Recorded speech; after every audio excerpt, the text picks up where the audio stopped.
I'm going to show you how to make a 3-gallon or 12-liter batch of kombucha.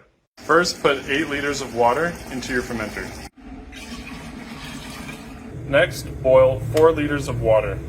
Next, put 3 cups of cane sugar into the hot water. Next, put 12 tablespoons of black tea into your hot water. Next, transfer the sweet tea into the fermenter while straining it. Then give it a stir with a sanitized spoon or spatula. I sanitize it with hot water, boiling water by the way. Pour yourself a little bit. You can give it a taste or just stick your finger in, feel the temperature. If it's lukewarm, then it's perfect. You can put your starter and kombucha in. If it's too hot, then you have to wait for it to cool down.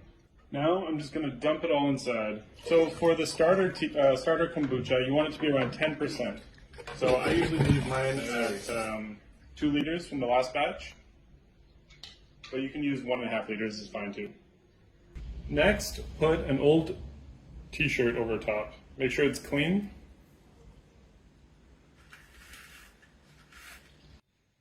Wait 5 to 10 days, tasting as you go. Once it's sour enough, bottle it.